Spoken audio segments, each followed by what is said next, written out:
dúvida nenhuma sobre o local. Getsemane aqui.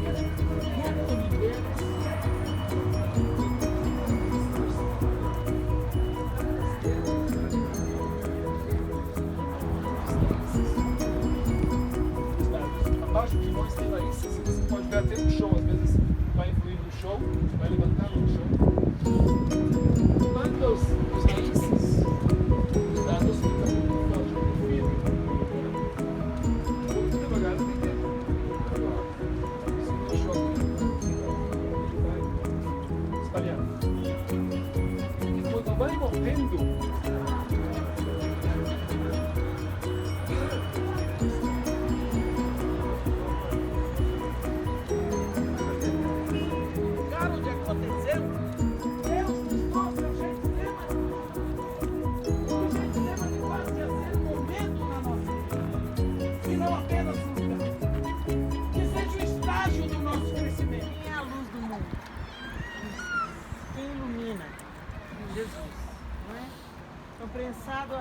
prensando a azeitona sai o óleo que acende a lâmpada. Prensando o óleo, também se extrai o óleo que prepara o alimento. Quem é o pão da vida? Ele é nosso remédio, ele é nosso alimento. E prensando o azeite também se faz sabão. Quem é que lava os nossos pecados? É o Senhor. É tão interessante a gente pensar sobre isso, né? Ele se deixou moer para ser em nossa vida esse azeite, esse óleo que traz luz, que traz alimento e que nos purifica de todo pecado, né? Nós queremos adorar o Senhor, proclamando quem Ele é, declarando quem Ele é e convidando o Espírito Santo para Ele nos conduzir nessa tarde, nos falando de uma maneira particular, porque somos mulheres diferentes, pessoas diferentes, e uma mesma palavra vai nos atingir na medida que cada uma necessita. Amém?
Assim, o que aconteceu aqui, eu tenho no coração o desejo de fazer um background bem rápido sobre o clímax desse lugar. Nós lembramos da Páscoa e a ordem que Deus deu para o povo de Israel foi que era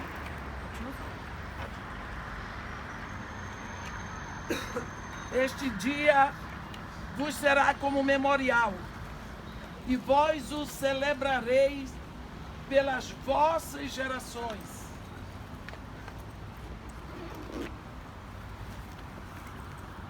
E vós o celebrareis pelas vossas gerações, porque neste dia eu tirei as vossas hostes do Egito. Então daí vem a ordem que Deus dá ao povo de Israel de celebrar a Páscoa todos os anos. Então cria-se esse hábito. Todos os anos os judeus celebram a Páscoa. A Páscoa é uma festa doméstica, familiar. Cada casa celebra a sua Páscoa. Como é celebrada essa Páscoa? Foi um dos pontos cruciais da Inquisição, da perseguição da Igreja Católica contra os judeus na Europa. É que fechavam todas as lojas, para que eles não pudessem comprar nada para celebrar a Páscoa nessa época.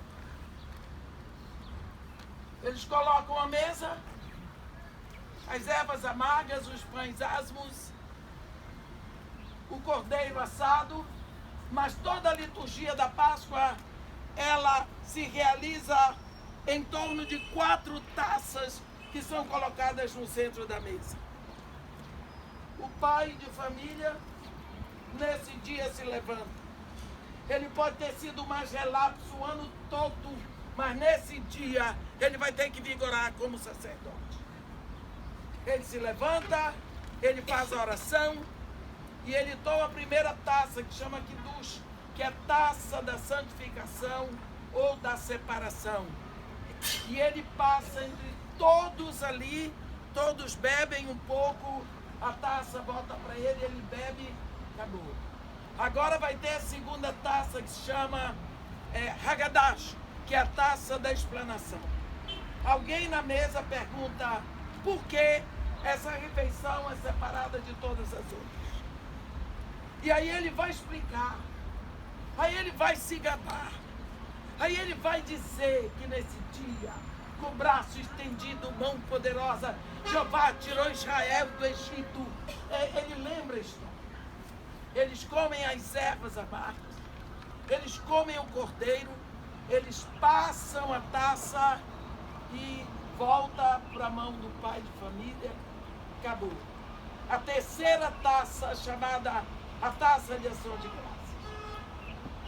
Nessa taça, eles passam o pão, mas eles dizem, este é o pão da aflição que nossos pais comeram na terra do Egito.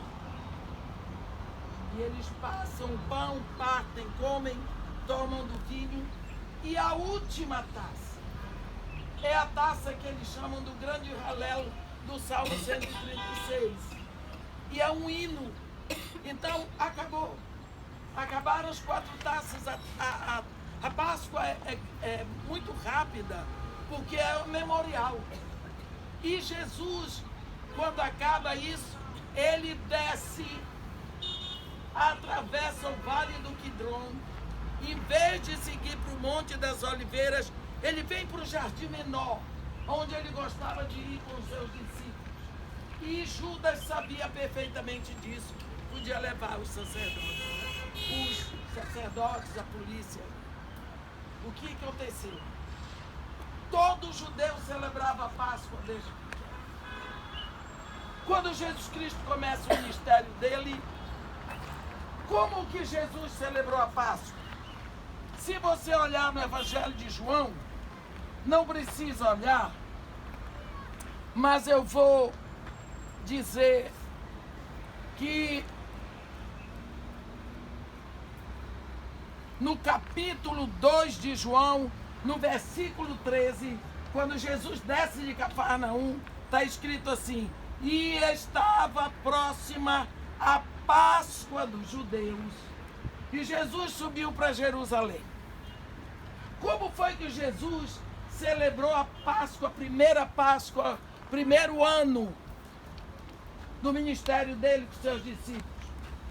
A Bíblia não diz nada, e o que marca essa Páscoa é exatamente Jesus expulsando os vendilhões do templo. É isso que marca a primeira Páscoa. Primeiro ano, passou. Segundo ano, segunda Páscoa. O que foi que marcou essa Páscoa? Capítulo 6 de João.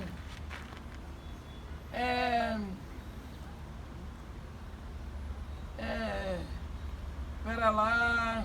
Está aqui. Está escrito. Capítulo 6. Depois disso, partiu Jesus para o outro lado do mar da Galileia, que é o de Tiberíades. E grande multidão o seguia porque via os sinais que ele operava sobre os enfermos. E Jesus subiu ao monte e, assentando-se ali com seus discípulos. E a Páscoa, a festa dos judeus, estava próxima. Que foi que vai marcar essa Páscoa? Que Jesus alimentou, multiplicou pão e peixes para por volta de 5.000 homens. Então, a primeira Páscoa de Jesus com seus discípulos, primeiro ano de ministério, o que marcou? Expulsando os vendilhões do templo em Jerusalém. Segundo ano, segunda Páscoa com seus discípulos, o que marcou foi exatamente a multiplicação dos pães e dos peixes. Mas vem a terceira Páscoa, que é o terceiro ano do ministério de Jesus. Esta Páscoa vai ser VIP. Esta Páscoa vai ser o máximo, porque será a última. Então, quando nós olhamos no Evangelho de Jesus Cristo segundo Lucas, lá no capítulo 22, está escrito que Jesus olhou, capítulo 22 de Mateus. Está dizendo, estava, pois, perto a festa dos pães ázimos, chamada Páscoa. Então agora vai ter a terceira Páscoa. E Jesus, eu não vou ler por causa do nosso tempo, e Jesus Cristo então chamou Pedro e João. Eles sabiam. E disse para eles, vão preparar a Páscoa para que a comamos. E eles disseram, Senhor, onde tu queres que preparemos a Páscoa? Ele disse, vão para a cidade. Vocês vão ver um homem carregando cântaro, sigam-no. Na casa onde ele entrar, vocês entram. E digam ao dono da casa, o Senhor te pergunta onde devemos preparar a Páscoa. Ele vos mostrará um cenáculo mobiliado. Lá preparai a Páscoa. Eles encontraram tudo como Jesus disse. E ali prepararam a Páscoa. Quando chegou na hora, todos em volta da mesa, eram 13 judeus. 13. Todos sabiam o que era Páscoa. Se tivesse alguma coisa errada ali, alguém ia dizer. Jesus se pôs em pé, como o chefe de família faz. Olhou no rosto de cada um e disse, tenho desejado ardentemente comer convosco essa Páscoa, porque eu vos afirmo em verdade que nunca mais a comerei, até que esta Páscoa se realize no reino de Deus. Todos ficaram olhando.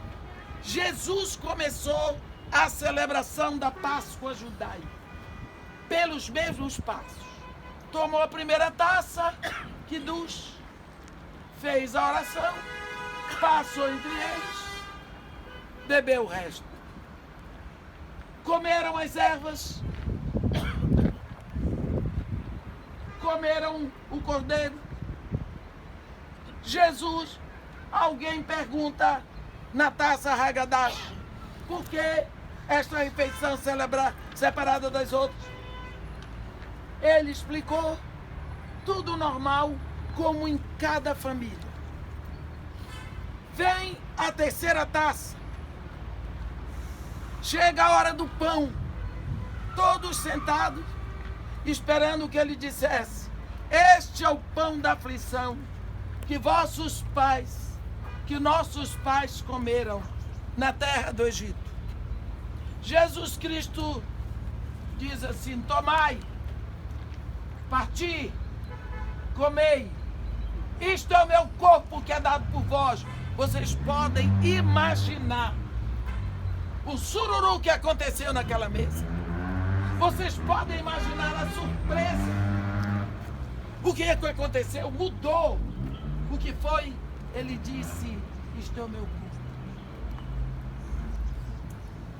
Naquela hora, ele entra na revelação da Páscoa. Isto é o memorial onde vocês não vão mais lembrar do pão do Egito. Vocês vão lembrar do meu corpo. Porque é o meu corpo que cura a dor do que ele sofreu. É a minha vida que vai suprir as necessidades de vocês. E dali em diante ele começa a revelação. Começa a revelação. Assim como este pão vai estar dissolvido em vocês, ele vai ser o nutriente de vocês, e é assim que eu quero estar com vocês. tão dissolvido em vocês, tão unido, que ninguém mais possa nos separar. E depois que ele passa por tudo isso, sabendo de tudo o que ia acontecer, ele fez a revelação da eterna aliança. A Bíblia diz que eles descem cantando o hino, o grande Halel, que é o Salmo 136, e eles descem para Getsemane. E quando ele chega aqui, ele sabia que agora era a vez da traição e da dor, e que ia se cumprir nele o plano. Mas não era apenas o plano do traidor, mas era o plano do que estava indicado antes da fundação do céu. Porque a Bíblia fala do cordeiro que foi morto antes da fundação do céu. E nós precisamos abrir os nossos olhos para isso. Quando ele chega no Getsemane, aquele moço começou a sofrer. Ele começou a gemer. Ele começou a sentir dor. A dor tão profunda que ele chegou a suar sangue. Arrebentou tudo por dentro antes dele ir para a cruz. E os poros dele, em vez de fazerem a respiração cutânea, eles jogavam para fora sangue, gotas de sangue. E ele pedia para os seus discípulos: vigiai comigo, fiquem comigo, fiquem comigo. A solidão que ele sentiu foi tão grande.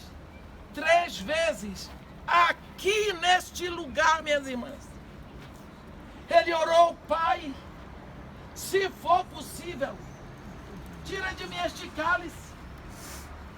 3 vezes, contanto não seja feita a minha vontade, mas sim a tua que está nos céus. 3 vezes. No Evangelho de Lucas diz que Deus mandou um anjo que o confortava. Imagina se Jesus queria anjo. Parece que todas as vezes que ele dizia: Pai, se for possível, afaste de mim esse cálice, Deus dizia para ele: Filho, mas eu quero todos eles através de ti. Se tu não beberes o cálice, eu não os terei. Que cálice era esse que Jesus não queria beber? Dizem alguns que era o cálice da dor física da cruz. Não era. Porque Jesus Cristo veio ao mundo consciente da sua missão. A cruz era o seu escopo, era o seu objetivo, era a sua missão, era o seu desejo. Ele veio para ir para a cruz. E mesmo quando ele subia para Jerusalém na semana da Páscoa, ele disse para seus discípulos: é necessário que o Filho do Homem ascenda a Jerusalém, para sofrer muito na mão das autoridades, para ser preso, julgado, condenado, crucificado e morto. Então ele sabia, ele estava subindo sabendo o que ia acontecer. Bem, se não era o cálice da dor física, outros dizem que era o cálice da dor e da humilhação moral e emocional, porque nós sabemos que os crucificados iam nus na cruz e os apedrejados também iam completamente despidos. Mas também não era. Mas nós olhamos e vemos Jesus preso na quinta-feira, e durante a noite ele foi trazido aos empurrões para Pilatos, e de Pilatos para Caifás, e de Caifás de volta para Pilatos, que era o governador, e de Pilatos ele é levado para Herodes, e de Herodes ele volta para Pilatos. Era o amanhecer do dia. Era o amanhecer do dia. Quantos empurrões, quantos chutes, quantas cuspalhadas este rapaz recebeu. Vocês acham que ele comeu o cordeiro à noite? Ele era um homem. Vocês acham que alguém chegou para ele: Nazareno, você precisa ir ao banheiro? Não. Ele tinha que fazer tudo em público para que a humilhação fosse completa. E quando ele é levado à cruz, totalmente despido e mal cheiroso, diante de sua mãe, diante de suas irmãs, seus irmãos, seus amigos, as mulheres que o seguiam, seus discípulos, seus inimigos, ele estava lá exposto. Então, qual foi o cálice a que Jesus se referia? Vamos olhar lá para o Bereshit, lá para o início. A Bíblia diz que no princípio Deus criou os céus e a terra. A terra, porém, era sem forma e vazia. Havia trevas sobre a superfície do abismo e o Espírito de Deus pairava sobre a superfície das águas. E Deus disse: haja luz. E houve luz. Segundo a palavra de Deus, haja separação. Separação entre luz e trevas. A luz, Deus chamou dia, as trevas chamou noite. E a Bíblia diz por boca do profeta Isaías que Deus tem uma aliança com o dia e com a noite, de sorte que não faltará nem dia nem noite no seu devido tempo. Separação entre luz e trevas é ordem que vem da boca de Deus. Agora Jesus Cristo está na cruz. Nós sabemos que Jesus Cristo lá na cruz estava o tempo todo olhando para o Pai. Você vê que a primeira palavra que ele disse foi: Pai, perdoa-lhes, eles não sabem o que fazem. E a última foi: Pai, nas tuas mãos entregue meu espírito. 7 vezes ele falou enquanto estava lá na cruz. Ele estava focado no Pai o tempo todo. Só que tem uma coisa. 1 de João 1,5 diz: Deus é luz e nele não há treva alguma. E Deus ordenou separação entre luz e trevas. Chega o momento de Jesus Cristo voluntariamente tomar sobre si toda a nossa podridão, todo o nosso pecado, toda a nossa maldição, toda a morte. Voluntariamente, ele se faz uma pústula de pecado lá na cruz. Ali na cruz, ele se torna um ladrão, ele se torna um mentiroso, ele se torna um prostituto, ele se torna um bandido, um corrupto, no meu lugar. Ele se veste de mim. Ele me bebe. Ele me bebe no meu pecado. E como o meu pecado é morte, ele vai ter que morrer. Mas como o pecado é treva, ele fica treva pura. E o Pai é luz, e nele não há treva alguma. E agora? Se Deus ordenou que não haverá união, que haverá sempre separação entre luz e trevas, agora o Filho é treva, o Pai continua sendo luz, e agora o Filho, por toda a eternidade, o que nunca aconteceu, ele está separado do Pai. Pela primeira vez, a Trindade é o Pai e o Espírito, porque o Filho tomou sobre si a minha maldição. E quando ele se vê separado do Pai, ele dá o grito dos separados, do pecado, o seu e o meu.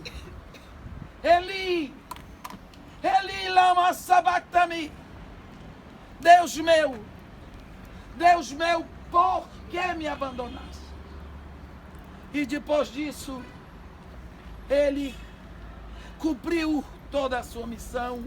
Ele diz: tudo está consumado. Pai, nas tuas mãos eu entrego o meu espírito. e morreu. E naquela morte ali, nós não apenas o sacrificamos, nós o matamos, porque nós precisávamos. Nós precisávamos dele. Era necessário. Quando Pilatos disse: a quem quereis que solte? A Jesus o Nazareno ou a Barrabás? O que você ia gritar estando ali? O que você ia gritar? Tinha que gritar: solta Barrabás, crucifica Jesus, porque eu preciso dele. Eu preciso que ele morra a minha morte. Eu preciso que ele leve a minha maldição. O próprio Pilatos, ele disse, tomai e crucificai-o vós outros, porque eu não acho nele nenhuma mancha, nenhum defeito, nenhum pecado. Vocês sabem, quando chegava a semana da Páscoa, as pessoas que criavam cordeiros sem defeitos traziam e tinha que entrar aqui pela porta das ovelhas, que é a única que foi restaurada no tempo de Neemias pelos sacerdotes. Esses cordeiros sem defeito iam passar por 3 exames. Passava no primeiro, procurava, não tem defeito, passa para o segundo. Se o terceiro encontrasse uma mancha, dizia: não serve. Jesus Cristo passou na primeira vez pela autoridade. Ele entrou naquele dia, como todos os outros cordeiros, ele entrou em Jerusalém. E os filhos dos judeus gritavam: Hosana nas alturas. Estava entrando o cordeiro daquela Páscoa. Tudo apontava para ele. E ele foi no primeiro exame e a autoridade disse: não acho nele crime algum. Depois traz Jesus de novo, segunda vez: não acho nele. Depois, terceira vez: tomai-o, crucificai-o, porque eu não acho nele crime algum. Quer dizer, ele é o cordeiro digno de ser sacrificado na Páscoa, porque não tem pecado. Então, quando você chega diante de Deus, você levou um cordeiro puro, sem mancha, para morrer a sua morte.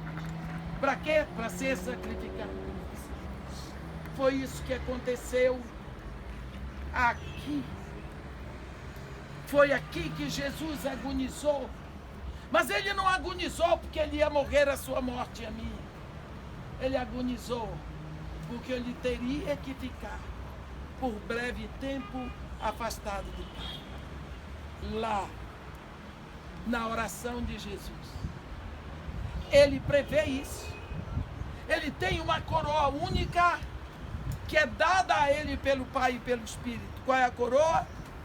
De ter entregue a sua vida, de ser homem Deus, de ser Deus homem, de ter vindo aqui tomar a humanidade, filtrada nele. Eu gosto desse termo, filtrada nele. Eu nunca li isso em canto nenhum, mas um dia eu estava orando, quando eu vi, veio a palavra filtrado em Jesus Cristo. Quando você filtra o café, a borra fica, o café sai. Quando você filtra a água, a impureza da água fica no filtro e a água limpa sai. Então o que o Pai fez foi trazer Jesus para que nós sejamos filtrados nele. Filtrados nele, saímos filhos de Deus. E o pecado e a morte ficam nele.